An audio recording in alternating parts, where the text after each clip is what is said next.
ఆంధ్రప్రదేశ్ పారిశ్రామిక అభివృద్ధిలో ఒక చారిత్రాత్మక అడుగు పడింది.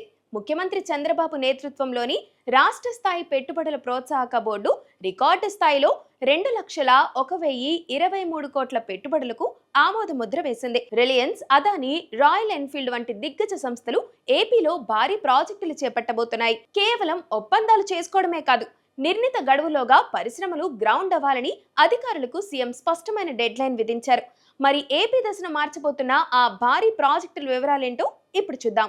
రాష్ట్ర సచివాలయంలో జరిగిన 17వ SIBP సమావేశం పెట్టుబడుల వేటలో సరికొత్త రికార్డులను సృష్టించింది. విశాఖపట్నంలో ఏకంగా 1,08,010 కోట్లతో రిలయన్స్ సంస్థ భారీ డేటా సెంటర్ ఏర్పాటు చేయబోతుంది.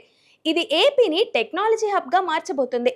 ఇక సత్యసాయి జిల్లాలో రిలయన్స్ 51,000 కోట్లతో solar power plant, battery storage systems ను నిర్మించబోతుంది.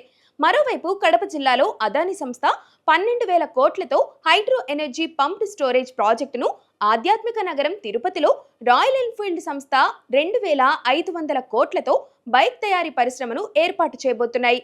మొత్తంగా 25 భారీ ప్రాజెక్టుల ద్వారా సుమారు 39,067 మందికి ప్రత్యక్షంగా ఉద్యోగ అవకాశాలు లభించబోతున్నాయి.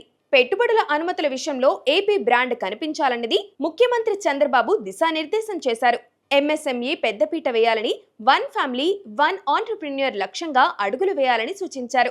ముఖ్యంగా అనుమతుల జారీలో ఒక్కరోజు కూడా జాప్యం జరగకూడదని, పోటీ ప్రపంచంలో మనం ఇతరుల కంటే ఎంత భిన్నంగా, ఎంత వేగంగా ఉన్నామో నిరూపించుకోవాలని అధికారులకు స్పష్టం చేశారు.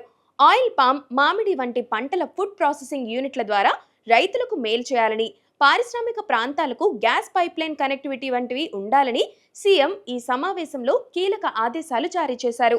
కేవలం కాగితాల మీద ఒప్పందాలు కాదు, ఫ్యాక్టరీల నుంచి పొగగొట్టాలు రావడమే లక్ష్యంగా ఏపీ ప్రభుత్వం వడివడిగా అడుగులు వేస్తోంది.